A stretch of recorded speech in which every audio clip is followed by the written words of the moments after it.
بسم اللہ الرحمن الرحیم۔ حضرت ابو ہریرہ رضی اللہ عنہ نے روایت کی کہ نبی کریم صلی اللہ علیہ وآلہ وسلم نے فرمایا، جب پڑھنے والا آمین کہے تو تم بھی آمین کہو، کیونکہ اس وقت ملائکہ بھی آمین کہتے ہیں، اور جس کی آمین ملائکہ کی آمین کے ساتھ ہوتی ہے اس کے پچھلے گناہ معاف کر دیے جاتے ہیں۔ صحیح بخاری حدیث نمبر 6402۔ اس حدیث میں نماز کے دوران سورہ فاتحہ کے بعد آمین کہنے کی فضیلت بیان کی گئی ہے۔ نبی کریم صلی اللہ علیہ وسلم نے فرمایا کہ جب امام آمین کہے تو مقتدی بھی آمین کہیں، کیونکہ اسی وقت فرشتے بھی آمین کہتے ہیں۔ اگر بندے کی آمین فرشتوں کی آمین کے ساتھ موافق ہو جائے تو اللہ تعالیٰ اس کے سابقہ صغیرہ گناہوں کو معاف فرما دیتا ہے۔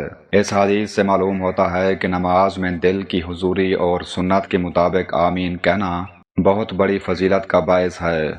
حضرت ابو ہریرہ رضی اللہ عنہ نے بیان کیا کہ رسول اللہ صلی اللہ علیہ وآلہ وسلم نے فرمایا، جس نے یہ کلمہ کہ لا الہ الا اللہ وحدہ لا شریک لہ لہ الملک ولہ الحمد وہو علی کل شیء قدیر، اللہ کے سوا کوئی معبود نہیں، تنہا ہے، اس کا کوئی شریک نہیں، اسی کے لیے بادشاہی ہے اور اسی کے لیے تعریفیں ہیں، اور وہ ہر چیز پر قدرت رکھنے والا ہے۔ دن میں 100 دفعہ پڑھا اسے 10 غلاموں کو آزاد کرنے کا ثواب ملے گا، اور اس کے لیے 100 نیکیاں لکھ دی جائیں گی، اور اس کی 100 برائیاں مٹا دی جائیں گی، اور اس دن وہ شیطان کے شر سے محفوظ رہے گا شام تک کے لیے، اور کوئی شخص اس دن اس سے بہتر کام کرنے والا نہیں سمجھا جائے گا سوا اس کے جو اس سے زیادہ کرے۔ صحیح بخاری حدیث نمبر 6403۔ اس حدیث میں اللہ تعالیٰ کے ذکر خصوصاً تحلیل لا الہ الا اللہ کی عظیم فضیلت بیان کی گئی ہے۔ جو شخص اخلاص کے ساتھ یہ ذکر 100 مرتبہ پڑھتا ہے اسے بے شمار اجر و ثواب حاصل ہوتا ہے، اس کے گناہ معاف ہوتے ہیں اور وہ شیطان کے شر سے محفوظ رہتا ہے۔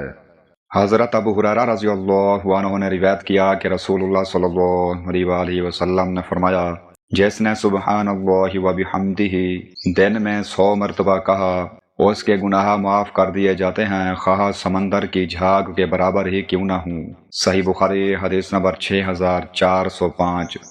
اس حدیث میں ذکر الہی خصوصاً تسبیح کی عظیم فضیلت بیان کی گئی ہے۔ نبی کریم صلی اللہ علیہ وآلہ وسلم نے امت کو یہ آسان مگر نہایت بابرکت ذکر سکھایا ہے۔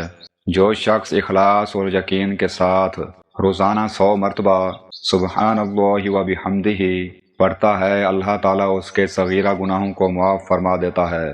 اس حدیث سے معلوم ہوتا ہے کہ اللہ تعالیٰ اپنے بندوں پر بہت مہربان ہے اور معمولی عمل پر بھی بڑا اجر عطا فرماتا ہے، اس لیے مسلمان کو کثرت سے اللہ کا ذکر کرتے رہنا چاہیے۔